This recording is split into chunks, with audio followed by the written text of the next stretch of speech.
اسی سے یہ ڈرامے جو تاریخی بنائے جاتے ہیں، تو ڈرامے دیکھنا تو ہم جائز نہیں کہتے، اس میں بے حیائی بھی ہوتی ہے، مگر جو بنانے والے ہیں وہ کہتے ہیں کہ ایک ماحول جب کریٹ کیا جاتا ہے، ایک ماحول دکھایا جاتا ہے، اس سے تاریخ اور ہسٹری آپ کے دماغ میں زیادہ اچھی طرح سے بیٹھتی ہے. تو طیب اردگان نے ڈرامہ بنایا نا، ارطغرل بڑا مشہور ڈرامہ چل رہا ہے، بہت دنیا دیکھ رہی ہے.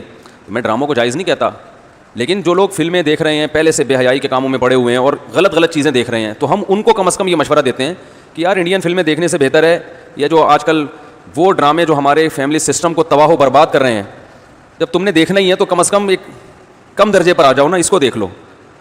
تو اس سے تو پھر بھی بہتر ہے کہ کم از کم تمہیں ہسٹری تو پتہ چلے گی، کم از کم تمہیں یہ تو پتہ چلے گا مسلمانوں کی تاریخ کیا تھی.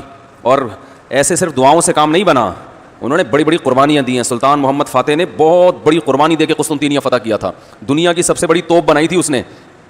اور آج ہماری صرف باتیں توپ ہیں، باتیں ایسی کریں گے جیسے بہت بڑی توپ ہیں ہم کوئی. عمل ہمارے کیا ہیں؟ زیرو. نہ سائنس میں آگے، نہ ٹیکنالوجی میں آگے، نہ مذہب میں آگے. وہ ٹیکنالوجی کی دنیا میں بہت آگے تھے، سائنس کی دنیا میں بہت آگے تھے. سلطان محمد فاتح نے جب قسطنطینیہ کو فتح کرنے کا ارادہ کیا، استنبول کو، نبی کی پیشگوئی تھی کہ میری امت میں جو طبقہ استنبول جو فتح کرے گا نا وہ جنتی ہے.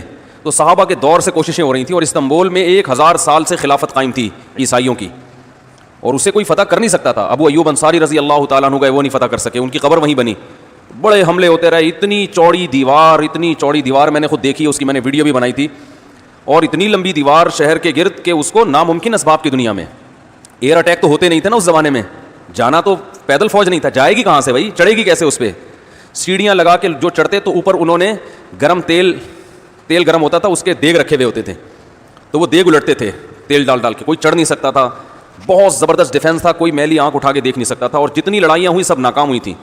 سلطان محمد فاتح نے کہا بھائی نبی نے خوشخبری دی ہے، ہم فتح کر کے چھوڑے گا. پھر وہ مشہور واقعہ ہے، اس نے کیا کیا کہ خشکی میں کشتیاں چلا دیں، سارے جانور راتوں رات ذبح کیے، ان کی چربی پگھلا کے پتھروں پہ بچھائی گئی ہے، اس پہ سمندری جہاز بٹھا کے.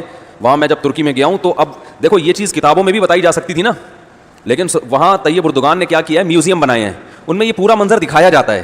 خدا کی قسم ایسا ایمان بڑھتا ہے کہ چیخیں مارنے کا دل کرتا ہے. ایسی جو علماء بھی گئے ہیں نا، بنوری ٹاؤن کے ایک شیخ الحدیث گئے تھے، وہ کسی نے بتایا وہ رو رہے تھے چیخیں مار مار کے. جو جاتا ہے یہ منظر ہوتا ہے، وہ جب دکھاتے ہیں نا اپنی آنکھوں سے، بھائی کیا منظر، اور کیسے وہ کشتیوں کو راتوں رات خشکی پہ لے کے چلے ہیں، اور خشکی پہ لے جا کے پیچھے سمندر میں اتارا، اور سامنے سے بھی اٹیک اور پیچھے سے بھی اٹیک. انگریزوں نے لکھا ہے، گوروں نے ہسٹری میں، کہ یہ اسباب کی دنیا میں ممکن نہیں ہے. بہت بڑا کارنامہ انہوں نے سر انجام دی، اور راتوں رات. تو یہ ہماری تاریخ تھی جس کی وجہ سے ہمیں عروج ملا تھا.